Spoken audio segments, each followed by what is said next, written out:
In this video, Jordan Peterson talks about the attraction factors between men and women. Correlation between socioeconomic status and frequency of simultaneous partners. For men, the correlation is 0.92. It's a very small n. For women, it was 0.11. It's the difference between perfect and zero, fundamentally. Female criteria. It might reflect the tendency on the part of females to choose high-status partners during their own peak reproductive years. This might account for the especially strong relationship found in men aged 30 to 39. Women, who typically prefer men 3 to 8 years older than they are, would then be in their mid to late 20s, a time when fecundability and thus sensitivity to male resources is at its peak.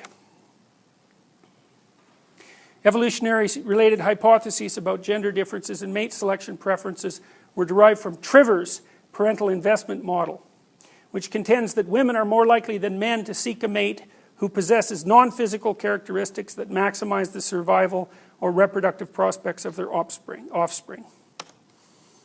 As predicted, women accorded more weight than men to socioeconomic status, ambitiousness, character, and intelligence. And the largest gender differences were observed for cues to resource acquisition, status, and ambitiousness. As predicted, gender differences were not found in preferences for characteristics unrelated to progeny survival, sense of humor, or personality. When valid comparisons could be made, the findings were generally invariant across generations, cultures, and research paradigms. So, any questions? What do you think about that? You know, it's harsh stuff as far as I can tell. In the previous slide it said women look more for character in men. What exactly is character? Well, we did a study that unfortunately I never published. We showed women, I thought, no, women aren't after resources. That's wrong. They're after the factors that predict resources. So what we did was we showed women a bunch of pictures. It was this, say several pictures of the same guy. So there was several guys. And each guy was in 4 conditions. The photo of each guy was in 4 conditions. Same photo, right? So one guy was poor and stupid, poor and useless. One guy was rich and useless. One guy was rich and useful. And one guy was poor and useful. So the rich, useless guy had won a lottery, and it paid out like $4,000 a month for the rest of his life. So no matter how useless he was, he couldn't squander all of it. He had resources, right? The poor, useless guy, well, we don't even have to define that. Everybody understands that.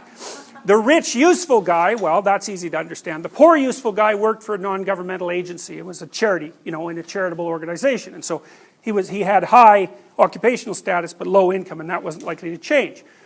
So then we asked women to rate these men on a bunch of different attributes, including personality, but also on dateability, basically, and also on probability of considering a long-term relationship with someone like this. And wealth had no main effect.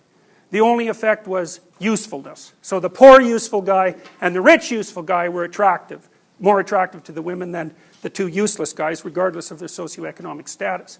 And the women judged the useful guys as higher in openness and conscientiousness, which was pretty smart because openness is basically intelligence and conscientiousness is hard work, and those are the best predictor of socioeconomic success. So, yay women, good work.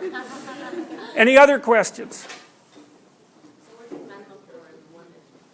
Like just appearance? No, it's not exactly appearance, it's more like signs of health.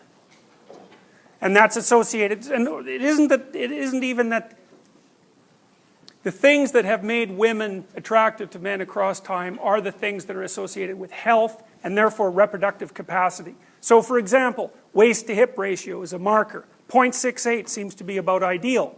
Why? Well, it turns out that women who have a higher, I can't figure it out at the moment, more waist than hips, are more likely to die, for example, of cardiovascular disease. It's an unhealthy distribution of body fat for women. And so that seems to be a negative fitness marker. And then symmetry, for example. I mean, women like symmetrical men too, don't get me wrong. But men are more attracted, say, to physical health than women. One of the markers for Physical health is also symmetry, and that's associated with beauty. Clear skin, all these things are associated with health and youthfulness. Yeah, and that's pretty much that.